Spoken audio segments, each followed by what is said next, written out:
માર્ગની સર્વ સિદ્ધિઓ મળી જાય, જે અલૌકિક સિદ્ધિઓ છે. એટલે સદા વૈષ્ણવે શ્રી વલ્લભના ચરણ કમલના ચિહ્નોનું ધ્યાન કરવું જોઈએ, એમ આપણે ત્યાં કહેવામાં. સૌથી પહેલું ચરણમાં ચિહ્ન છે કમળ.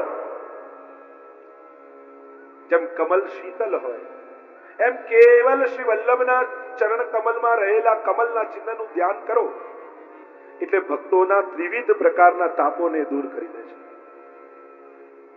નિત્ય જ્યારે શ્રી વલ્લભના ચરણારવિંદનો સ્પર્શ કરીએ ત્યારે આ બોલવું સાખી કે કીર્તન અને એ બોલી સર્વ ચિહ્નોનું ધ્યાન હૃદયમાં કરવું. સર્વપ્રથમ કમલનું ધ્યાન કરવું કે શ્રી મહાપ્રભુજીના ચરણારવિંદમાં કમલનું ચિહ્ન છે, અને ધ્યાન કરો એટલે તમારા ત્રણેય પ્રકારના તાપ, આદિ ભૌતિક, આધ્યાત્મિક અને આદિ દૈવિક, ત્રણેય દૂર થઈ જાય, ક્ષણવારમાં દૂર થઈ જાય. કારણ આ કમલ શું છે? જેમ ભગવાનના નાભીમાંથી કમળ પ્રગટ થયું એમ વલ્લભના ચરણમાંથી આ કમળ છે, અને એમાંથી બ્રહ્માજીને સમગ્ર સૃષ્ટિનું સર્જન થયું એમ શ્રી વલ્લભના ચરણમાં રહેલા આ કમળમાંથી સમગ્ર પુષ્ટિ સૃષ્ટિનું સર્જન થયું છે. એટલે કે આ પુષ્ટિ માર્ગનું મૂળ શ્રી યમુનાજીના હાથમાં કમળનું ફૂલ એ શ્રી મહાપ્રભુજીના ચરણનું ચિહ્ન છે, એ પુષ્ટિ માર્ગનું મૂળ છે. અને એટલે આપણે ત્યાં પુષ્પોમાં કમળના પુષ્પની મહત્તા અનેક ગણી કહી છે, અનેક ગણી. જો આપણે ત્યાં અનેક અનેક ઉપમાઓ આપવામાં આવે છે, ફૂલોની અનેક ઉપમાઓ આપવામાં આવે છે, પક્ષીઓની અનેક વાર પક્ષીઓની ઉપમા આપવામાં આવે છે, પશુઓની અનેક પ્રકારના પશુઓની ઉપમા આપવામાં આવે છે. તો આ ત્રણેયમાં કોઈ વિશિષ્ટ ને વારંવાર પુનરાવૃત્તિ કરવામાં આવતી હોય છે. જેમ પશુઓમાં જોઈએ તો પશુઓમાં હરણ, હિરણી, સિંહ, હાથી આ ઉપમાઓ વારે ઘડી આપવામાં આવે. આ ત્રણ ઉપમાઓ તમે જોશો ને તો વ્રજસુ યુવતી સતસંગે હરિરીહ હરિરીહ, તો હાથીની ઉપમા ઘણી વાર હોય, કેસરી સિંહની ઉપમા હોય, હરણની ઉપમા હોય, મૃગનયની કો યાર આદિ આ પ્રાય ઉપમા આપવામાં. એ રીતે પક્ષીઓમાં શુક, મયુર, હંસાદિવી આ ત્રણ પક્ષીઓની ઘણી વાર ઉપમા આપવામાં આવે. એમ જ પુષ્પોમાં પ્રાય ઘણા બધા પુષ્પોની ઉપમા આપવામાં આવે, પણ કમળની ઉપમા વારે ઘડી આપવામાં આવે. તો હમણાં એનો વિસ્તાર નથી કરતો, આપણે ઘણું આગળ યાત્રા કરવી છે. તો એ કમલની ઉપમા પ્રાય દરેક જગ્યાએ આપવામાં આવે. પ્રભુના મુખ માટે, હસ્ત માટે, ચરણ માટે, નેત્રો માટે અનેક જગ્યાએ કમલની ઉપમા વારે ઘડી આપવામાં. તો શ્રી મહાપ્રભુજીના ચરણારવિંદમાં ચિહ્ન પહેલું કમળનું છે, એ ત્રિવિધ તાપોને દૂર કરવા વાળું છે. બીજું વજ્રનું છે, જે મોટા મોટા જેમ પહાડો હોય એ વજ્ર કાપી નાખે એમ પાપોના પહાડો ખડકાયેલા હોય, કેવળ વજ્રનું વર્ણ કરો અને સમસ્ત પાપોને નિર્મૂલ કરી દે. આગળ ગદાનું ચિહ્ન છે, એ અજ્ઞાન, અહંકાર સર્વને નિવૃત્ત કરનારું છે. જો આપણે ત્યાં તો 4 આયુધ પણ ઠાકોરજી ધરે છે ને, શંખ, ચક્ર, ગદા, પદ્મ, તો આપણને લાગે કે આપણા તો રાસેશ્વર પ્રભુ છે, એમને આ આયુધોની શું જરૂર? શંખ પણ છે ને એ વાદ્ય નથી, આયુધ છે. જયારે ગોપીજનોને પૂછ્યું ઠાકોરજી કે તમે વ્રજ છોડીને વૈકુંઠ તો ચાલો, ત્યારે ઠાકોરજીએ ને ગોપીજનો કહેવા લાગ્યા કે અહીંયા તો વેણું વગાડો છો, ત્યાં વૈકુંઠમાં કઈ વગાડો છો? અમને બોલાવવા વગાડશો શું? વેણું ખરી ત્યાં આપની પાસે? ઠાકોરજી કે વેણું નથી પણ શંખ છે. ગોપીઓ કહે વેણું તો દૂર રહેલા ને નજીક બોલાવે, અને શંખ વગાડો ને તો નજીક હોય એ દૂર ભાગી જાય. એ તો આયુધ છે, હથિયાર છે. ભય લાગે, પ્રેમ ન જાગે. તો ચારે આ રાસેશ્વર કૃષ્ણ આપણા તો પુષ્ટિ પુરુષોત્તમ, પછી આ શંખ, ચક્ર, ગદા, પદ્મનું કરે છે શું? તો કહ્યું અમારા ઠાકોરજી આયુધ લઈને નથી બેસતા. તો પછી આ ચક્ર શું છે? ચક્ર બીજું કઈ નહીં, અમારા સ્વામીજીનું કંકણ છે. આ ગદા શું છે? કે સ્વામીજીની ભુજા છે. આ શંખ શું છે? કે સ્વામીજીની ગ્રીવા છે. આ પદ્મ શું છે? કે સ્વામીજીનું મુખારવિંદ છે. તો અહીંયા જે હથિયાર એ હથિયાર નથી, આ તો ભાવાત્મક છે. એટલે અમારા પ્રભુ આ ચારે ધારણ કરે તો એ કોઈ આયુધ રૂપે નથી ધરતા. તો ગદા એ અહંકારને નાશ કરવા માટે છે. પતાકા છે એ વિરહનું દાન કરે છે. રસશૃંગાર રૂપ છે, તોરણ છે એ પુષ્ટિ ભક્તિનું દ્વાર છે. શ્રી મહાપ્રભુજીના જમણા ચરણારવિંદમાં, દક્ષિણ ચરણારવિંદમાં એક તોરણનું ચિહ્ન છે. અને તોરણ ક્યાં બાંધવામાં આવે? મુખ્ય પ્રવેશ દ્વાર. અને જ્યારે તમે આ તોરણના ચિહ્નનું સ્મરણ કરો એટલે માનજો કે તમારા માટે દરવાજા પુષ્ટિ ભક્તિના ખુલી ગયા અને એમાં મહાપ્રભુજી તમને પ્રવેશ કરાવી રહ્યા છે. અનેક અનેક ચિહ્નોના ભાવ. સુખદવલ્લી કહ્યું, ઉર્ધ્વ રેખા એ તો વ્રજલીલા સંબંધી છે, અમૃત રસનું દાન કરનારી છે, અને ધનુષ્ય છે ભક્તના હૃદય છે, પ્રભુને બિરાજવાનું સિંહાસન છે. એમ જ વામ જે ચરણ ચિહ્ન છે, ડાબુ ચરણ છે, એમાં મહાપ્રભુજીના ડાબા ચિહ્નમાં ધ્વજા છે. અને ધ્વજા એ તો કાળ અને કર્મ ઉપર ભક્તોનો વિજય બતાવે છે. એ વિજયનું સૂચક છે કે ભક્તને ભગવાન હારવા નહીં દે. આ કાળ કર્મ સ્વભાવના બંધનો જીવને લાગેલા છે, સર્વમાંથી મુક્ત કરી અને ઠાકોરજી સુખનું દાન કરવાના છે. બીજું ચિહ્ન છે અંકુશ. અંકુશ છે મોટા મોટા ગજરાજોને અંકુશ કરવા માટે, નિગ્રહ માટે હોય એમ નિરોધ કરાવનારો અંકુશ છે. જ્યારે અંકુશના ચિહ્નનું તમે સ્મરણ કરો મહાપ્રભુજીના ચરણારવિંદમાં, ત્યારે તમારા ચિત્તનો નિરોધ વલ્લભના ચરણારવિંદમાં થાય છે. એ નિરોધ કરવાનું સૂચક છે. ત્રીજું ચિહ્ન એ મીન છે. ભક્તનું મન મીન જેવું છે. અને મીન એ બહુ જ ચંચલ હોય એમ ભક્તનું મન પણ ચંચળ છે. તો એ જ્યારે મીનનું સ્મરણ કરો ત્યારે તમારું મન વલ્લભના ચરણમાં સ્થિર થઈ જાય છે. મીન રહત જલ આસરે નિક્ષત હી મર જાય, ત્યો શ્રી વિઠ્ઠલનાથ કે ચરણ કમલ ચિતલાય. વલ્લભ સાખીમાં પણ હરિરાય મહાપ્રભુજીએ કહ્યું છે કે મારું મન કેવું બને કે જેમ મીન રહત જલ આસરે, માછલીઓ જલના આશરે રહે, કાઢો તો મરી જાય, બસ આવું આસક્તિ મારી શ્રી વિઠ્ઠલનાથજીના ચરણારવિંદમાં થાય. તો આ મીન રૂપ સ્વરૂપાનંદનું દાન કરવા વાળું આ મીન છે. અને એટલા માટે મીન જ્યારે તમે સંકેત એ ચિહ્નનું સ્મરણ કરો છો ત્યારે શ્રી ઠાકોરજી વલ્લભના ચરણારવિંદમાં મીન જેવી આસક્તિ તમને થઈ જાય છે. ચરણારવિંદમાં સુદર્શનનું ચિહ્ન છે અને સકલ અનિષ્ટોનું નિવારણ કરનારું સુદર્શન છે. એ સુદર્શન ભક્તોની રક્ષા માટે છે. એમ મહાપ્રભુજીના ચરણારવિંદમાં રહેલા સુદર્શનનું તમે સ્મરણ કરો, તમારા સમગ્ર પ્રતિબંધો નિવૃત્ત થઈ જાય અને આવતા ભક્તિમાં આવતા પ્રતિબંધો નિવૃત્ત થઈ એ માર્ગ ખુલી જાય છે ભક્તિનો. આગળ કહ્યું અષ્ટદલ છે, અષ્ટ ઐશ્વર્યોને આપનારું છે. કમળ છે એ કમળ કાળ ચક્ર છે, રાસ વિલાસ કરાવનારું છે. કુંભ છે એ તો શ્રી મહાપ્રભુજીના ચરણારવિંદ વચનામૃતની સુધા એ કુંભમાં રહેલી છે અને કુંભમાંથી રસનું દાન શ્રી વલ્લભ કરે છે. યવ છે એ સર્વ દાનોમાં રાજા છે, વિજયનું પ્રતીક છે. અને એટલા માટે દશેરાના દિવસે જવારા મસ્તક પર ધરાવે છે ઠાકોરજી. કારણ સ્વામીજી રૂપ વલ્લભના ચરણારવિંદમાં યવનું ચિહ્ન છે અને દશેરાના દિવસે ઠાકોરજી મસ્તક પર ધારણ કરી સંકેત કરે છે કે સ્વામીજી તમે જીત્યા અને હું હાર્યો. સ્વામીજીનો વિજય થયો છે એનું પ્રતીક છે. આમ 16 ચિહ્નો છેલ્લે છે સ્વસ્તિક, અને સ્વસ્તિક ભગવત પ્રીતિ સંપાદન કરાવનાર છે. શ્રી વલ્લભના ચરણમાં અનન્ય પ્રીતિ કરાવનારું આ સ્વસ્તિક છે. અને એટલે જ તો આપણા ભગવતીઓ ગાય ને, પ્રીત બંધી આવા શ્રી વલ્લભ પદસો ઓર ન મન में આવે. કેવા પદસો? આવા પદ જેવા 16 ચિહ્નો બિરાજમાન છે. કેવલ પ્રાતઃ કાલ ઉઠી વૈષ્ણવ એ ચરણ ચિહ્નનું સ્મરણ કરી લે, સર્વ ફલો આપનારા શ્રી વલ્લભના ચરણારવિંદ. ચરણ લગ્યો ચિત મેરો, શ્રી વલ્લભ ચરણ લગ્યો ચિત મેરો, ઇન બિન ઓર કછું નહીં પાવે. અને જેણે આ આસ્વાદને માણી લીધો, જેણે આ રસને માણી લીધો, એને બીજે ક્યાંય રસ નથી આવતો. દ્રઢ ઇન ચરણ કેરો ભરોસો. 1.25 લાખ પદોનો સાર સુરદાસજીના શું છે? દ્રઢ ઇન ચરણ કેરો ભરોસો. આવા ચરણારવિંદ પર ભરોસો, આવા ચરણારવિંદ પર પ્રીત, આવા ચરણારવિંદ પર શ્રદ્ધા. ચરણારવિંદ પર તો અનેક કીર્તનો રચાય, પણ એ ચરણારવિંદની મહત્તાને જ્યારે જાણીએ ત્યારે ખ્યાલ આવે. આ 16 ચિહ્નો જ્યાં બિરાજે છે કે એ વૈષ્ણવના હૃદયમાં રહેલા સર્વ મનોરથોને સિદ્ધ કરનારા છે. આ છેલ્લું સ્વસ્તિક ચિહ્ન પરમ પ્રીતિનું સંપાદન કરાવનારું છે. જે નિત્ય સ્મરણ કરે શ્રી વલ્લભના ચરણારવિંદ, એના સઘળા મનોરથો સિદ્ધ થઈ જાય.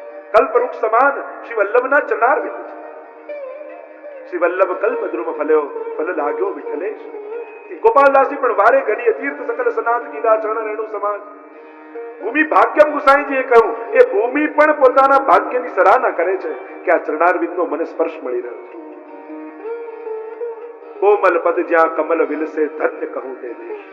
એ ભૂમિ ધન્ય છે જ્યાં આવા ચરણારવિંદનો સ્પર્શ થયા છે. આપણે બધા ભાગ્યશાળી છીએ. એ ભૂમિ ઉપર આપણે છીએ જ્યાં વલ્લભના ચરણારવિંદ આ પૃથ્વી પર પડ્યા છે. અને એટલા માટે શ્રી ગુસાઈજી પ્રભુ ચરણ કહે દુર્લભાંદ્રી સરોરુહ, કમળ જેવા કોમળ ચરણારવિંદ અતિ દુર્લભ છે. કારણ કે એની મહત્તા જ એવી છે કે મોટા મોટા દેવો પણ જે ચરણારવિંદને પામી નથી શકતા એ સહજ સુલભ વૈષ્ણવને થયા છે. અને નિજજનોને જ શ્રી વલ્લભ આવા ચરણારવિંદનો સ્પર્શ આપે છે. એવા ચરણારવિંદને વંદન કરી શ્રી ગુસાઈજી પ્રભુ ચરણ આગળ નામ કહેતા આજ્ઞા કરે. ઉગ્ર પ્રતાપાય નમઃ, ઉગ્ર પ્રતાપાય નમઃ, ઉગ્ર પ્રતાપાય નમઃ, ઉગ્ર પ્રતાપાય નમઃ, ઉગ્ર પ્રતાપાય નમઃ. ઉગ્ર પ્રતાપાય નમઃ. આપ ઉગ્ર પ્રતાપ વાળા છો, આપ સમર્થ છો, સર્વ સમર્થ. એટલે આપણું સામર્થ્ય એવું છે કે આપનો પ્રતાપ બલ એ પુષ્કળ અનંત છે, અનંત પ્રતાપ વાળા છે. ઉગ્ર એટલે ક્રોધી નહીં હો. ઘણા લોકો ઉગ્ર એટલે એમ માને. ઉગ્ર એટલે પુષ્કળ અનંત અનંત સામર્થ્ય વાળા છો. અને આપનો એવો પ્રતાપ છે. આપ આ પ્રસંગો જુઓ મહાપ્રભુજીના જીવન ચરિત્રમાં. જ્યાં જ્યાં પધાર્યા છે, એ ઉજ્જૈન પધાર્યા હોય કે જગન્નાથપુરી પધાર્યા હોય કે કૃષ્ણદેવરાયની સભામાં વિદ્યાનગરમાં સર્વવાદીઓ જ્યારે બિરાજમાન થયા હોય ત્યારે એક એકના મતનું ખંડન કરી આપે આપનો ઉગ્ર પ્રતાપ બતાવે છે. એ જ્યારે યંત્ર લગાડ્યું હોય એવને અને ત્યારે મહાપ્રભુ યંત્રને ફેરવી આપનો ઉગ્ર પ્રતાપ બતાવે છે. સર્વ સ્થાનોમાં આપ જુઓ કેવા કેવા વિદ્વાનો આપણી પાસે આવ્યા. એ સમયના પ્રકાંડ પંડિતો સામે, માયાવાદીઓ સામે ઉભા હોય અને મહાપ્રભુજીનું પ્રતાપ પણ એવું જુએ, નતમસ્તક થઈ અને ત્યાંથી આગળ વધી જાય. એવો ઉગ્ર પ્રતાપ શ્રી મહાપ્રભુજીનો છે. એવા શ્રી વલ્લભના સ્વરૂપને આપણે વંદન કરીએ. આગળ નામ કહ્યું વાક સીધો પૂરિતા શેષ સેવકાય નમઃ, વાક સીધુ પૂરિતા શેષ સેવકાય નમઃ, વાક સીધો પૂરિતા શેષ સેવકાય નમઃ, વાક સીધુ પૂરિતા શેષ સેવકાય નમઃ, વાક સીધો પૂરિતા શેષ સેવકાય નમઃ. વાક સીધુ પૂરિતા શેષ સેવકાય નમઃ. શ્રી વલ્લભનું સ્વરૂપ કેવું છે? પોતાના વચનામૃત દ્વારા નિજ ભક્તોને અંદર અને બહાર બધેથી રસ તરબોળ કરનારા શ્રી વલ્લભ છે. આપના વચનામૃતોની સુધા દ્વારા રસમય બનાવી દેનારા શ્રી મહાપ્રભુ. કુંભનદાસ આદિએ જ્યારે પ્રશ્નો કર્યા, મહાપ્રભુજી બહુ પ્રસન્ન થયા. પ્રભુ કેમ પ્રસન્ન થાય, એમના સુખનો વિચાર કેમ થાય? અને ત્યારે મહાપ્રભુજી આજ્ઞા કરેલી, આગે આવું કોઈ પૂછશે નહીં અને આગે કોઈ આવું બતાવશે. શ્રી વલ્લભની વાણી સાધારણ નથી, અલૌકિક છે. અને એ અલૌકિક વાણી સ્વરૂપાત્મક છે. શ્રી વલ્લભના મુખમાંથી સરેલા શબ્દો અને એમાં પણ વેણુ ગીત પુનઃ યુગલ ગીત કી રસબર ખાબર ખાઈ પ્રગટ ભય માર્ગ રીત દિખાઈ. પદ્મનાભદાસજીની સન્મુખ જ્યારે મહાપ્રભુજી વચનામૃત કર્યા ત્યારે વંદન કરી દીધા કે આપની ગાથા, આપની કથા પ્રભુ આપ પોતે કહી રહ્યા હો ત્યારે બાકી શું આપણા. વ્યાસાશ્રમમાં જઈને જ્યારે વ્યાસજી સાથે એ યુગલ ગીતના શ્લોકો પર ચર્ચા વલ્લભની થઈ, એવા ભગવતીઓના ચરિત્રમાં તમે છો. રસવાર્તા જ્યારે દમલાજી સાથે જ્યારે વાત કરતા હોય મહાપ્રભુજી ત્યારે કહે દમલા બહોત સમય હો ગયો ભગવત વાર્તા કી. ત્યારે ભાવ પ્રકાશમાં લખ્યું કે એમ તો રચનામૃત થઈ રહ્યા છે પણ દમલાજી સાથેની આપની એકાંતિક રસવાર્તાઓ કરે ઘણો સમય થયો એમ મહાપ્રભુજી સંકેત કરી રહ્યા છે. કારણ કે દમલાજી તો નિજ રૂપ છે, લલિતા રૂપ છે. અને એટલા માટે મહાપ્રભુજી એ રસવાર્તાઓ દમલાજી સાથે કરે છે. અને ત્યારે આમ વાર્તા દમલાજીની વાર્તામાં આવ્યું કે મહાપ્રભુજી દમલાજીને કહે છે કે બહુ સમય હો ગયો. અને આવી જયારે રસવાર્તા થતી ને ત્યારે કૃષ્ણદાસ મેઘન આદિ બિરાજમાન હોય ત્યારે જે રસવાર્તાઓ થઈ હોય તો ગમે તેની પાસે જઈને કહી આવે. એટલે કોઈએ ફરિયાદ કરી મહાપ્રભુજી ત્યાં કૃષ્ણદાસ મેઘન આવી ગૂઢ રસવાર્તાઓ ગમે ત્યાં જઈને કહી આવે છે, પાત્ર હોય ન પાત્ર હોય. ત્યારે કૃષ્ણદાસ મેઘને બોલાવ્યા, મહાપ્રભુજી બોલાવ્યા, કૃષ્ણદાસ મેઘન આ વૈષ્ણવ શું કહે છે? આવી ગૂઢ રસવાર્તાઓ તમે ગમે તેની આગળ કહી દો છો. એટલે કૃષ્ણદાસ મેઘન કે આપ જેને મેં કહ્યું હોય એને બોલાવીને પૂછી લો. મહાપ્રભુજી એને બોલાવ્યા. કૃષ્ણદાસ મેઘને તમારી જોડે શું વાર્તા કરી? કે આ કઈ કહેતા હતા ખરા પણ કઈ યાદ ન રહ્યું. ત્યારે કૃષ્ણદાસ મેઘને કહ્યું જયરાજ આપની વાણી તેવી રસાત્મક છે કે નિજ ભક્તો સિવાય કોઈ સાંભળી બી લે ને તો એને સમજાય એવી નથી. ભલે એને સાંભળ્યું પણ એના હૃદયમાં હૃદયારૂઢ નહીં થાય. આપના મુખની વાર્તા જ એવી રસમય છે કે જેમ સિંહણનું દૂધ હોય એ સોનાના પાત્ર વગર રહી ન શકે, એમ આપની જે ગાથા, આપના મુખારવિંદથી નીકળેલા એ સરિતા, એ રસ, એ તો જે ભક્ત રૂપી સિંહણનું પાત્ર હૃદય હોય ને એના જ હૃદયમાં ટકે. બાકી સાંભળવા તો ઘણા આવે, પણ ભગવાને બે બારી સામ સામે જ આપી છે, સીધું નીકળી જાય, એ હૃદય સુધી ન જાય. વેણુ ગીતની કથામાં પણ મહાપ્રભુજીએ સમજાવ્યું ને કે દેવાંગનાઓ આકાશમાં જઈ રહી છે, નાદ સાંભળ્યો ખરા, મૂર્છિત થઈને પડી ગઈ, કારણ કે નાદ પહોંચ્યો, સુધા ન પહોંચી. એમ જ અહીંયા ઘણીવાર સત્સંગમાં કોઈ ગુણ વાર્તા આવે, પણ નાદ પહોંચે છે, સુધા બધા સુધી પહોંચતું નથી. કારણ કે દેવાંગનાઓ સામે ના આવી, સન્મુખ ના આવી, ઉપર રહી. અને એટલા માટે સત્સંગ જયારે સાંભળી સન્મુખ થઈ, દીનતા ભાવ રાખી, દૈન્ય ભાવ રાખીને સાંભળવું, નહીં તો શબ્દો કાને પડશે, રસ નહીં પહોંચે. આ કથામાં વક્તા પાસે શબ્દો પાત્ર હોય છે, અને શબ્દોના પાત્રમાં પોતાના હૃદયના ભાવરૂપી રસને મૂકી શ્રોતા સુધી પહોંચાડે છે. શબ્દો તો પાત્રો છે, એની ભીતર રસ છે. એટલે પાત્રો ઘણી વાર પહોંચે, પણ પહોંચે ત્યાં સુધી ઘણા પાસે પહોંચતા પહોંચતા પાત્ર ખાલી થઈ ગયું હોય. ખાલી કાન સુધી શબ્દો જાય, અંદર રહેલા રસ તો ક્યાંક ઢોળી દીધા હોય. અને એટલા માટે જયારે દેવાંગનાઓ આકાશમાં આવી વેણુનાદ સાંભળીને મૂર્છિત થઈ ગઈ, ત્યારે સુભદ્રીમાં મહાપ્રભુજીએ લખ્યું, કારણ એ સુધા નહોતી, એટલા માટે કેવલ શબ્દો હતા ને એટલે તાપ આવ્યો. એમ જ આ રસવાર્તા શ્રી વલ્લભના મુખારમાંથી જે નીકળી છે, એ તો જે નિજજનો છે એમને જ ભીંજનારી છે. એ જ જાણી શકે અને એ જ સમજી શકે છે. અન્ય કોઈ સાંભળે છે પણ એના રસને સમજી શકતા નથી. એવા શ્રી વલ્લભ છે, એમને વંદન કરીએ. આગળના શ્લોકનું ગાન કરતા શ્રી ગુસાઈજી પ્રભુચરણ કહે, શ્રી ભાગવત પીયુષ સમુદ્ર મથનક્ષમ તત્સારભૂતરાસસ્ત્રી ભાવપૂરિત વિગ્રહ. પુનઃ ઉચ્ચારણ. શ્રી ભાગવત પીયુષ સમુદ્ર મથનક્ષમ तत्सारभूतरासस्त्री भावपूरित विग्रह.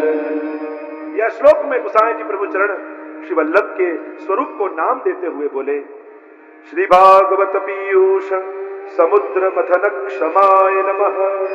श्री भागवत पीयूष समुद्र मथन क्षमाय नमः. श्री भागवत पीयूष समुद्र मथन क्षमाय नमः. श्री भागवत पीयूष समुद्र मथन क्षमाय नमः. श्री भागवत पीयूष समुद्र मथन क्षमाय नमः. श्री भागवत पीयूष समुद्र मथन क्षमाय नमः.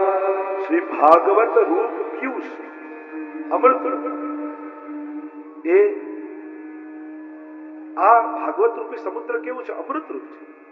નિગમ કલ્પતરોર ગલિતમ ફલમ શુકમુખાદ અમૃત દ્રવ સંયુતમ પીબત ભાગવતમ રસમાલયમ મુહુરહો રસિકા ભુવિ ભાવકા. ભાગવતજીમાં સ્વયં મંગલાચરણમાં સુખદેવજીએ પરિચય આપ્યો છે. એ પરિચય આપતા કહ્યું કે વ્યાસજી કહે છે મંગલાચરણ કરતા કે આ ભાગવત કેવું છે? નિગમ કલ્પતરોર.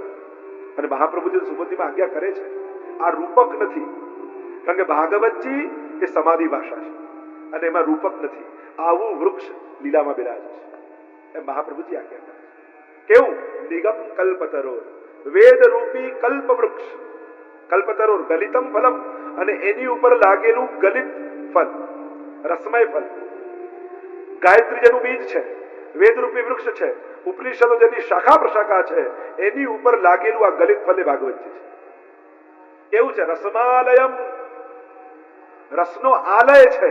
સર્વ રસો જેમાં બિરાજમાન છે, કારણ કે રસો વૈશ્વની કથા છે, રસરૂપ પ્રભુ છે એની ગાથા છે, અને રસનો આલય છે. અને રસ જ્યાં આવે હોય ત્યાં જ ગતિ હોય, ત્યાં જ આનંદ છે. જ્યાં જેનો રસ ત્યાં એનો આનંદ.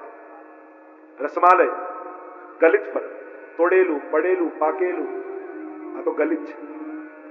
જ્ઞાનકાંડ, કર્મકાંડ વેદમાં અનેક છે, આ તો રસમય નથી. છાલ નથી, ઠળિયો. એટલે જ કહું પીબત, આજ્ઞાર્થ કર્યું, પીઓ આને. પીબતમ ભાગવતમ રસમાલયમ મુહુરહો, વારંવાર પીઓ. તો આવા રસસાગર, આવો અમૃતનો રસસાગર, અમૃત રૂપ કયું છે. એટલે તો બધું સ્વર્ગનું અમૃત લઈને દેવતાઓ આવેલા અને આ પરીક્ષિતને કહેવા લાગ્યા કે તારે મૃત્યુનો ડર છે, એમ કર આ અમૃત પી લે, અમર બની જાય. હવે બે અમૃત સામ સામે દેખાય. પિબંત્યમ તુમ નખાંબુજમ અચ્યુતમ હરિકથામૃતમ. 10મા સ્કંદના પ્રારંભમાં પણ જ્યારે સુખદેવજીએ પૂછ્યું પરીક્ષિતને તારે કે અન્ન જળ લેવું છે, અને ત્યારે પરીક્ષિત મહારાજે કહ્યું કે આપના મુખમાંથી જે અમૃત પીવું છું ને, કૃષ્ણનું કથામૃત, પછી આ કોઈ ક્ષુધા તૃષા મને લાગતી નથી. તો કથાને પણ અમૃત કહ્યું, અને આ સ્વર્ગનું અમૃત છે. દેવતાઓ લઈને આવ્યા, અમર થઈ જઈશ. અચ્છા, અભય થઈશ એ સંભવ નથી. આ દેવતાઓ તમે બધા અમૃત પીધું, તમારો કામ ક્રોધ લોભ મત્સર ઈર્ષા દ્વેષ આ બધું ગયું? દેવતાઓ કે ના, તો બધું છે. અરે સ્વર્ગમાં કરવાનું શું હોય? પૃથ્વી પર જે વસ્તુને પાપ કહી છે એ જ સ્વર્ગમાં લીગલી છે. સ્વર્ગ અને ભૂતલનો ફરક જ નથી. ત્યાં સુરાપાને થાય, નૃત્ય થાય, મદિરાપાન, આ બધું જ છે. જે પૃથ્વી ઉપર ના કહી છે, જેમ ભારતના સ્ટેટમાં હોય ને, અહીંયા પરમિટ નથી, અહીંયા પરમિટ છે, અહીંયા લીગલી, અહીંયા ઇનલીગલ હોય ને, એમાં 14 લોક છે. તો આ 7મા ફ્લોરે ફેસિલિટી નથી, પણ સ્વર્ગ લોકમાં જાઓ તો આ બધા પાપો ત્યાં વેલિડ છે. ફરક શું? પ્રવૃત્તિ છે એને છે, અને વૃત્તિ ન બદલાય. અને આ બધું પ્રવૃત્તિ બદલે રાખો, પણ જો વૃત્તિ નહીં બદલાય તો આ પ્રવૃત્તિઓ મારા પતનનું કારણ થઈ જશે. મારે મરીશ એ નિશ્ચિત છે, પણ મરીને દુનિયા નથી છોડવી, મારે તો જીવીને જવું છે. મોટા ભાગના લોકો મરીને દુનિયા છોડે છે. પરીક્ષિત કહે મારે જીવનનો ઓડકાર લઈને દુનિયા છોડીને જવું છે. છોડવાનું દુઃખ નથી, આપી દેવાનો આનંદ લઈને જવું છે. મોટા ભાગના લોકો આટલું મૂકીને ગયા એવું રડતા રડતા જાય, પણ ભાગવત એ શીખવાડે છે મૂકીને ગયાનો અફસોસ નહીં, આપીને ગયાનો આનંદ લઈને જઈએ છીએ. ક્રિયા એ જ છે. સમજણ બદલાય એટલે આનંદ બદલાઈ જાય. આપણે નક્કી કરવાનું મૂકીને જવું છે કે આપવાનો આનંદ લઈને જવું છે. જો આ ભાગવત છે ને, એ પ્રશ્નથી કૃષ્ણ તરફની યાત્રા છે. પ્રશ્નથી શરૂ થયેલી આ કથા કૃષ્ણ તરફ લઈ જાય, એ જ ભાગવતી કથા છે. તો આ ભાગવત રૂપી અમૃતનું સમુદ્ર. હવે સમુદ્રમાં બધી વસ્તુ કઈ બધાના કામની ન હોય. 3 જણા હોય સમુદ્ર પાસે જનારા. એક જણા એવા હોય જે કિનારે પડેલી રેતી ભેગી કરવા આવ્યા. બીજા પ્રકારના એવા લોકો હોય કે કિનારે પડેલા છીપડાઓ વીણવા આવ્યા. અને ત્રીજા પ્રકારના લોકો એવા હોય કિનારે ન ઉભા રહે, અંદર ગોથું લગાવે, અને ગોથું લગાવી એ રત્નાકર છે ને સમુદ્ર, અને ભીતર રહેલા રત્નોને લઈને જાય. તો શ્રી મહાપ્રભુજી વિચાર કરે